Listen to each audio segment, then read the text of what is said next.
Welcome back to a brand new episode of App Stories. Today's show is brought to you by Notion and Vitally. I'm John Voorhees, and with me is Federico Viti. Hey, Federico.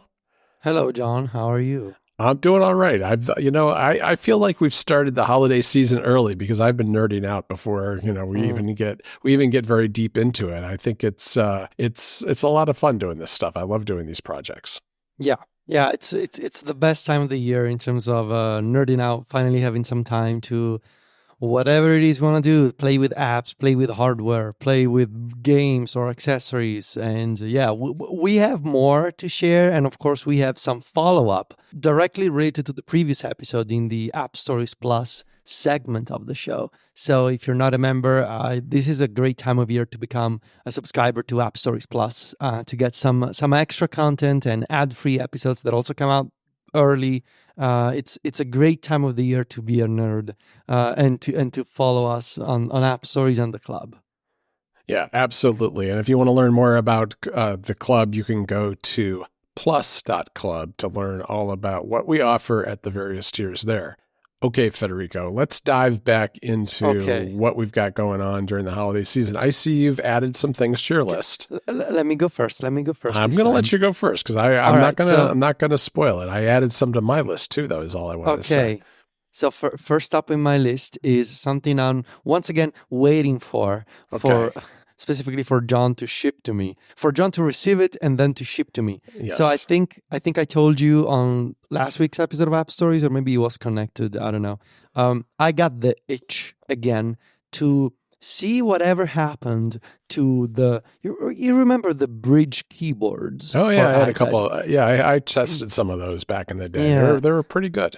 The company sort of went out of business and filed for bankruptcy. Really unfortunate story where the workers didn't get paid. And then it was acquired by, I believe, an investment firm. Anyway, now they seem to be back in business. I hope they're paying their employees for sure. I hope so, yeah. I don't know what they're working on in terms of new accessories, but I was alerted by someone on Mastodon. I don't recall your name. Sorry, I don't. But thank you for telling me this. That the Brydge Max Plus... So these names are confusing. The Brydge Max Plus keyboard for the 12.9-inch iPad Pro was on sale with clearance, basically. It was on clearance on Best Buy US for $50. I'm amazed that there are any retailers that still have these things because it's been... Was it early this year when they've actually filed bankruptcy, like the beginning of 2023, I think? Something like that. So it was on clearance in Best Buy US, and of course I cannot buy stuff from Best Buy US. And so I double checked and I sent a link to John. I was like, John, can you confirm that you see this on clearance from the Best Buy website at $50? And he was like, yeah. And I asked you, can you get one for me? And you did, and it's coming tomorrow as we're recording this. So with the Thanksgiving delays, maybe I'll get it next week, I suppose. Probably, but that's one of my projects because I'm tired. I've grown tired of the Magic Keyboard for iPad, the Magic Keyboard case. Oh, yeah? The thing that gets me now every time, and I've been using the Magic Keyboard almost religiously for 3 years at this point. And the one thing, I can live without the function keys, but the one thing that gets me every single time is the viewing angles. More specifically, when I'm in bed at night and I want to watch Foundation or For All Mankind or get some reading done or get some work done, I just want to tilt the display a little further away from me, like you can with the laptop. You place your laptop on your legs and you tilt the display back so you can lay back a little. You cannot do that with the Magic Keyboard because the viewing angle is just not there. And so I want to try this Brydge keyboard again. And hopefully it'll be a working unit. And if firmware updates will be necessary, hopefully the Brydge website will work. I don't know. We'll see. But this is why it's a holiday project. We'll see if I can get it to work. Yeah, well, okay. And I actually thought you were going to say that the Brydge keyboard is backlit. I don't remember if it's backlit, is it? I think it is backlit. It is backlit. Okay, that'll be good it too. Charges via USB-C, which, as we have understood from the Plus segment of the show, it's no longer a problem for me when I'm charging from my nightstand. And the one thing I'm concerned about if I recall correctly, the last time I used Brydge keyboards 3 years ago, the big differentiating factor from Apple's keyboards trackpad. Was the trackpad. Yeah, it's and not the so lack great. of multi-touch gestures. Now, Brydge says they have improved their system, and it should be, they say, just as reliable as the Apple trackpad. I am very, very skeptical of that claim. I will follow up on this. All right. I'm looking forward to hearing about that. I think you're right. That is an interesting point about viewing angles, because whether you're lying down in bed with your feet out in front of you or maybe on a couch doing the same thing. Maybe on a couch, yes. Yeah, it definitely is a viewing angle thing. One of the things that I usually do is I prop it up on a pillow on my lap when I'm in bed or on a couch, and that tends to help it a little bit because you can kind of angle it with the pillow a little bit too. That's my top tip. This episode of App Stories is brought to you by Notion. Notion combines your notes, docs, and projects all together in one beautiful place. And navigating that space is easier than ever thanks to Notion's brand new feature, Q&A. QA is an AI assistant that can answer questions about next quarter's roadmap, find that marketing campaign proposal you're looking for, or dig up a long-lost link, all in seconds. What I found incredibly valuable about Notion is the ease with which you can get things out of your head and down into an outline, a document, whatever it happens to be, and then view it in a bunch of different ways. I use it to track things in a database, so I can look at it as a calendar or as a table or another view.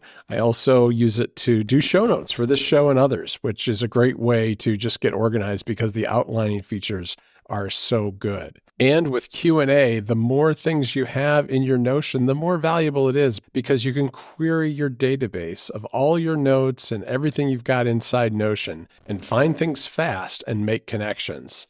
Because with Notion AI, you can get instant answers to your questions using information from across your wiki, projects, docs, and meeting notes. If you have an urgent question you'd normally turn to a coworker to answer, just ask Q&A instead. It'll search through thousands of documents in seconds and answer your question in clear language no matter how large or complex your workspace is. You can also ask Q&A questions from anywhere in Notion, so you can find exactly what you need without leaving the doc you're already in right now, and stay focused on what's important.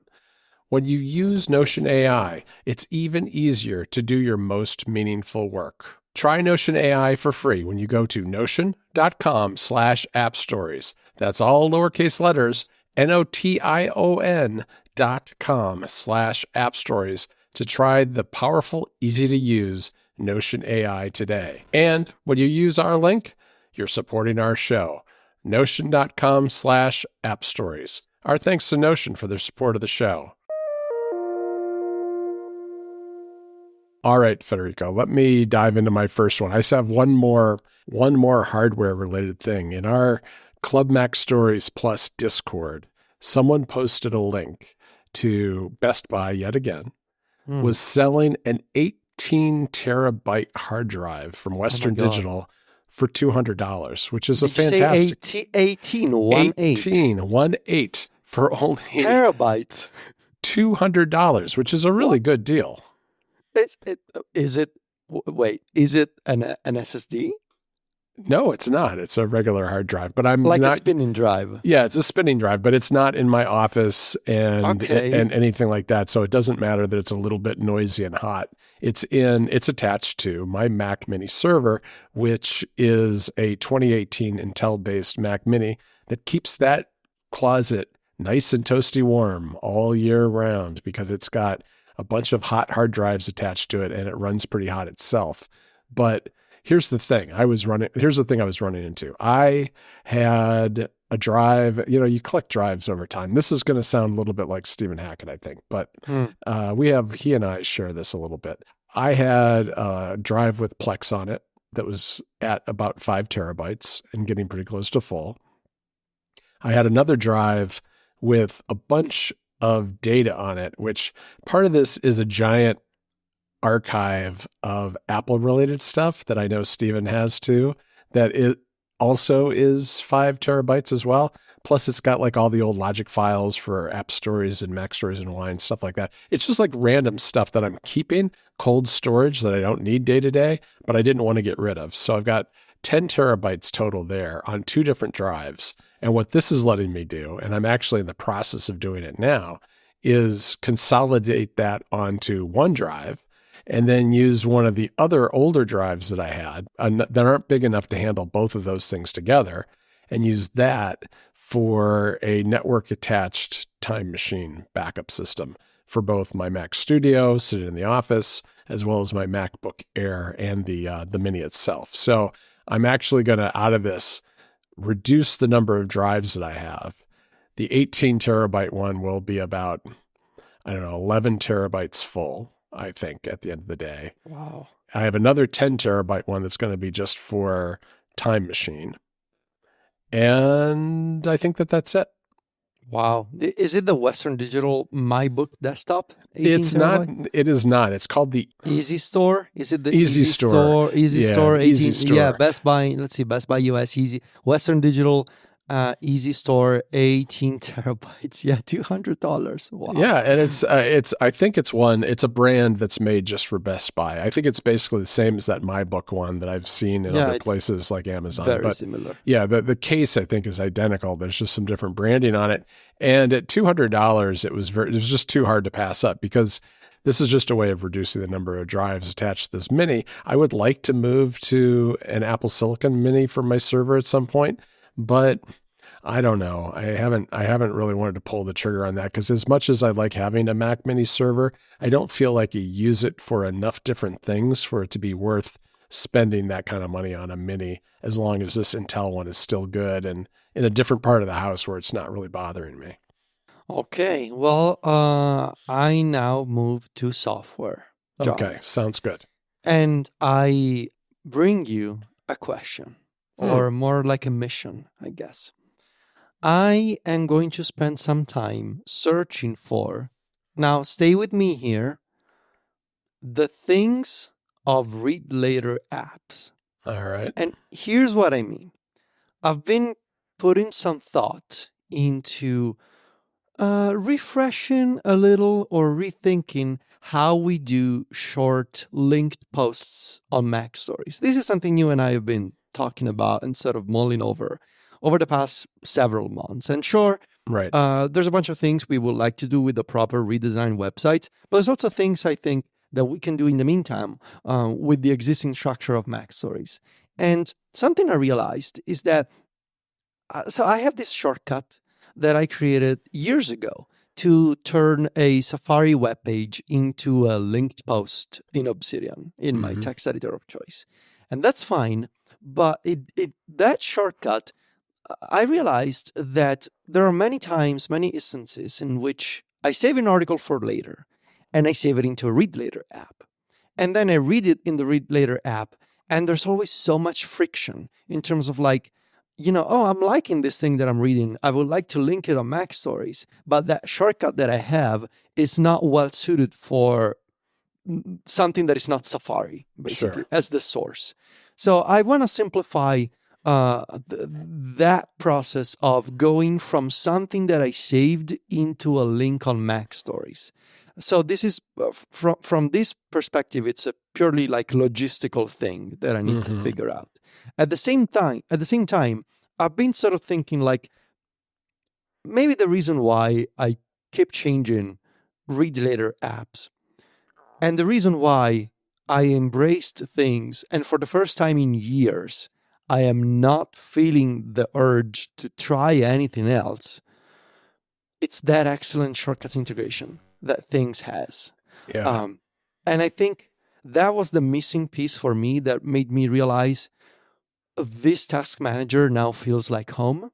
Because I know myself, and this is a topic that we've discussed multiple times, I like to tweak things, to customize things, and to automate stuff on my devices. Right. And with Things, the app, I can do that because it's got such excellent shortcuts integration, whether it's something that I want to do on my iPad or with the action button on my iPhone 15 Pro Max. things as the idea of getting the selection of, from the app, like the currently selected task. And you can do just about anything you want. You can create tasks. You can append an item to a checklist. You can retrieve tasks. You can delete them. You can do all kinds of things. And that, I feel like, is the reason why I'm perfectly happy with things at the moment, and I'm not feeling that urge to try something else. And as I was thinking about this and sort of self-analyzing myself, like, why do I feel the way I do about things? I realized for read later apps, which is the other category of apps that I'm always trying, always switching between, it's task managers and read later apps for me. And maybe the reason is that I never really found something that is as integrated with shortcuts as Things is for task management. I am certain that is part of it with you, because one of the problems I have with most read later apps, including the ones that I like a lot, is that they tend to be silos. Even Instapaper is a bit of a silo, right? Instapaper, Pocket, Matter, Reader by Readwise. I'm not as familiar with Omnivore, but at least those four they don't have shortcuts. Okay, yeah. So all those are kind of silos, because I think the idea is you're saving it for later, and you're going to keep it in a read later app. And what's different about what you and I do is that we tend to read it there, but then we're also going to use it somehow. And I know where you're heading with this, but I think there are a couple of options you have. But I'll let you pick up where you left off. Yeah. So I'm still doing my research, but I think the one option that is sort of sticking out from all the things that I'm trying is good old trusted Good Links. Yep. You've used Good Links before, and to my knowledge, and hey, if I'm mistaken, and if you have other recommendations, please be my guest. Send me an email, send me a reply on Mastodon, whatever, write to me on Discord. But it seems to me like Good Links is the one iOS, iPadOS, and I believe macOS app with truly extensive shortcuts integration. Now, there's a couple of things that need to happen here. Good Links at the moment, when it comes to retrieving stories, articles you've saved, does not use the new predicate filtering technology that was rolled out in iOS 16 last year. Right. The Good Links actions, which are native shortcuts actions, they use the old sort of parameter-based method for finding stuff in your read later library. So hopefully at some point, Good Links will gain predicate filtering. However, at the same time, because once again, I am thinking about this also in the context of I want to post more stuff on Mac Stories. Good Links does not have the concept of what is the article I'm currently reading. And I've been in touch with the developer of Good Links, and I don't want to get into the details of this now, but I'm very optimistic that this kind of functionality that is missing at the moment, like what is the current article that I'm reading? Mm-hmm. What is my text selection in the article that I'm reading? I am optimistic that these features will come to Good Links. And once that happens, John, get ready, because I will rethink my entire workflow for publishing linked posts on Mac Stories with a dual setup. Either the story is coming from Safari or the story is coming from Good Links. And it just, I have a feel that this is the missing element for me. A read later app. There are plenty of those, but that also has really good shortcuts integration. And that's surprisingly rare to find. It really is. You could say that the story is coming from inside the house. I think that's a reference to horror. That is the expression. Yes. Anyway, I guess you started off talking about logistics. And I do think in some respects this is a logistical question. And if Good Links has those features, then that takes care of your logistics. One thing you could do, I suppose, is rely on highlighting in Matter or Reader by Readwise, because that will sync with Obsidian, and you can attach all kinds of metadata to it, including the URL, the author, the title, the highlights, all that stuff. and do it that way. But that means switching into a different app, which maybe that's not what you want to do. Yeah, I'm not sure about that. Yeah, I mean, I've found that I highlight things and it ends up in Obsidian and never to be looked at again. I mean, Yep. I think there's something to that, and I'm not sold on that being the way to go.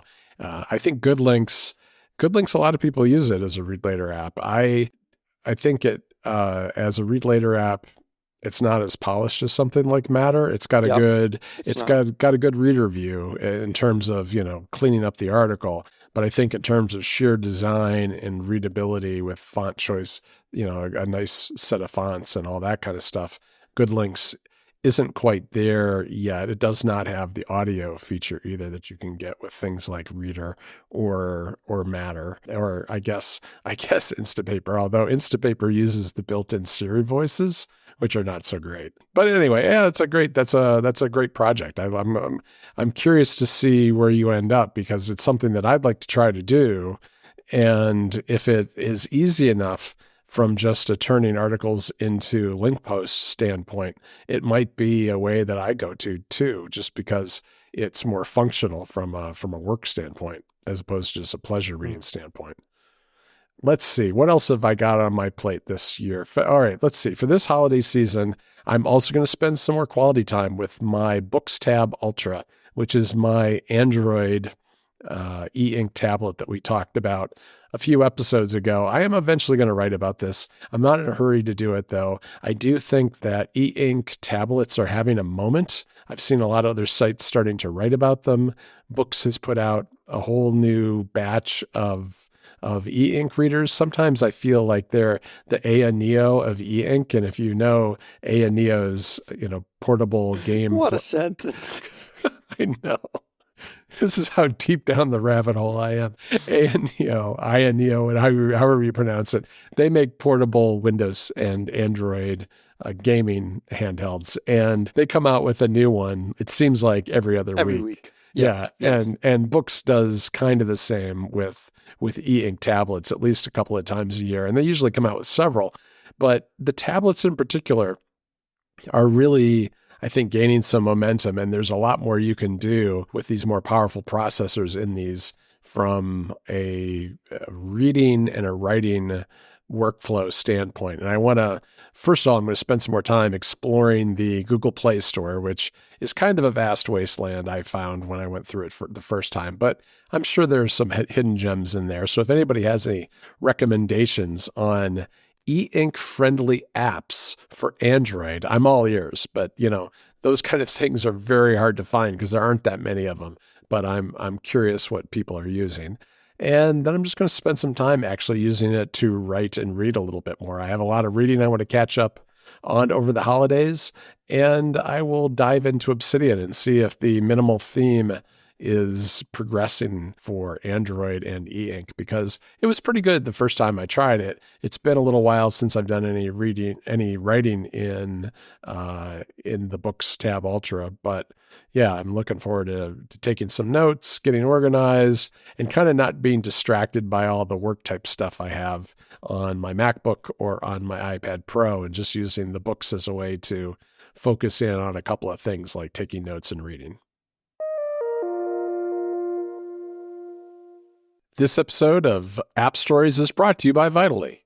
Customer success teams today are facing a problem. How do they connect customer data back to their work? Vitally changes that. It's a brand new kind of customer success platform, an all-in-one collaborative workspace that combines your customer data with all the capabilities you expect from today's project management and work platforms.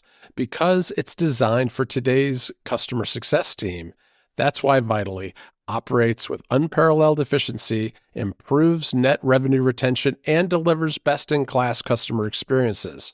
It's the solution to helping your customer success team keep a better pulse on your customers, which maximizes productivity, visibility, and collaboration. You can boost your bottom line by driving more revenue per customer with Vitally. And if you take a qualified demo of Vitally, you can get a free pair of AirPods Pro. So, if you're a customer success decision maker actively seeking CS solutions, working for a B2B software as a service company with 50 to 1,000 employees, and you're willing to explore changing customer success platforms if you already have one in place, schedule a call by visiting vitally.io/appstories to get that pair of free AirPods Pro. That's vitally.io/appstories for a free pair of AirPods Pro when you schedule a qualified meeting. Our thanks to Vitally for their support of the show. My final thing is a list of apps and games that I want to spend some time in. I guess this is the apps and entertainment final section. So very quickly on the apps, I want to spend some time recreating my media library in SQL, which is the excellent media tracker by Romain Lefebvre that we've been covering on Mac Stories for a while at this point. I have my tracked sync enabled. I want to recreate my games library, my movie library, sort of my watch list and all of that. Mm-hmm. And in things, I need to figure out what I prefer between areas and projects. I know the technical differences between them. There are some limitations of areas, like most of my responsibilities are actually areas. And projects, which are, projects have a deadline. I have an automation that creates a project for Mac Stories Weekly with a deadline of Friday every week. And that's a project. And other articles that I'm working on, like other big articles, they're also projects. But most of the other things that I have going on in my life are areas, like finish show notes for podcasts or keep a list of Mac Stories articles. Like that's an area. What I dislike is that areas in things, they don't let you create headings for sections. No notes either, I think. No notes and no headings. So I'm trying areas. I think I will probably go back to projects because they support notes and because they support sections. All right. Well, what I've been using areas for, if it helps at all, is I've been using areas for just categories, basically. Things like Mac Stories and podcasts. And then the way I deal with what you're describing, you don't really view getting your show notes ready for App Stories as a project, it sounds like. But what I do is instead, I just have a project called App Stories, and then I'll drop in those individual tasks but that project is always going on, basically. That's how I use projects like they're folders. I mean, and so the areas are a top level folder and the projects are a secondary folder. That's essentially how I'm using it. Yeah. And lastly, on the entertainment side, I am watching at the moment Foundation and For All Mankind. Foundation, I missed season 2, so I'm watching it all in one go, and I am enjoying For All Mankind. So that's on my list of TV to finish. I'm also quite intrigued by this series that I've heard recommended on the Triple Click podcast. I believe it's called The Fall of the House of Usher, which has been described as Succession meets Edgar Allan Poe, sort of like a horror-themed Succession, which is kind of my jam, I think. So I'm probably going to watch that. And on the video games, I am playing Mario Wonder and Sea of Stars at the moment. Sea of Stars, very cool-looking, retro-inspired RPG. I'm playing just 2 at the moment, and I think Sea of Stars should be pretty short game, and Mario Wonder I'm playing on and off whenever I feel like. But over the holidays, I want to do more side quests of Tears of the Kingdom. I finished the story of Tears of the Kingdom already, so I'm doing some side quests. Mm-hmm. I need to finish the story of Metroid Prime, and I'm almost there. So that's obviously Metroid Prime Remastered, which I started playing at the beginning of the year, and then Zelda came out. There's the Pokemon DLC that I haven't touched at all. And this is the bigger one, I guess, of this chunk of games. I've been kind of feeling like starting from scratch a new playthrough of Cyberpunk 2077. Now that the big version 2.0 is out, and I have a 4090 GPU, and the game on the Steam Deck OLED, Cyberpunk, is one of the very few games to support HDR, and the Steam Deck OLED will support it. Oh, so that's true. Did you play the DLC that came out like a month or two ago? I started Cyberpunk a couple of years ago, and I actually got like I have like 20, 25 hours in on Cyberpunk, Yeah. but I don't remember anything.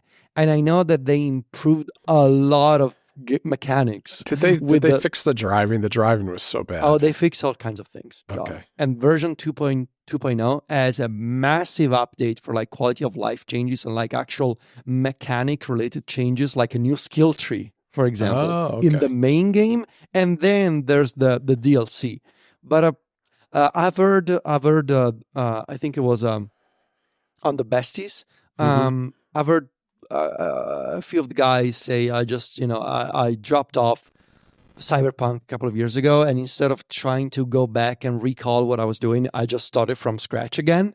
And that, I think, is the big meaty game I want to play over the holidays. A new playthrough of Cyberpunk. I start over games an awful lot, which I probably shouldn't do, but I feel like after enough time has passed by, I always enjoy the continuity. Yeah, you forget. I like the continuity of starting over. All right, I'll just run through a few of my things too, because I have some entertainment stuff. I already mentioned how I'm going to do some catching up on reading, but I never saw the Barbie movie. I think I'm going to check that out. Oh, me neither. Yeah, I'm going to see that over the holidays, probably over Thanksgiving, actually, because I think it's out for rent now. And then I have a couple of things in common with you on TV shows. For All Mankind, I never even watched the last season, so I need to go way back. Oh my God. Okay. Yeah. I got 2 or 3 episodes into season 2 and stopped. So I've got a lot of catching up to do there. I have not watched Foundation. I would like to see that. And I want to watch this Godzilla Monarch series that just started coming out on Apple TV Plus. So those are all on my list. I feel like those are all good ones to kind of watch with the family. So I'm planning to do that. And then on the gaming side of things, I feel like I've got way too much. And I don't know really what I'm going to do, because on the one hand, I have the new Sony Portal for the PS5, and so I do want to play Spider-Man. I haven't touched Spider-Man yet, the new Spider-Man 2. Too many games this year, man. Way too many in 2023. Right, and I haven't touched that one, but I want to touch it because I want to watch it both. I want to play it both on my TV, but I also want to really see how it looks on the Portal. And then with the OLED Steam Deck coming, I feel like I need to spend some time with that device too. And there, I think I may focus, at least initially, on Dave the Diver, because that's a little bit of a more manageable sized game. And I've heard a lot of good things. Yeah. So I've heard great things about that. And then Pentiment is a game that Chris Plant mentioned recently. That's an interesting choice for you. Yeah, he talked about it. It's about a year old, but it was his game of the year last year. And it's a very different kind of game made by Obsidian and published through Xbox, I think. So maybe it's not something I can play on. I don't know. We'll see. But in any event, I haven't even looked to see where it's available. But you play an illuminator illuminating books in the Middle Ages, and there's a murder mystery. And I think that seems like kind of a fun game. So I might check it out. It's something I don't know much about. And then finally for the Switch, Wonder and Super Mario RPG. Those will be my main games for the holidays. All right, Federico, do you have anything else for me today? That's me over the holidays. I'm done. I know. I think we've already got long enough lists as it is. We don't need to add anything else to our list at this point.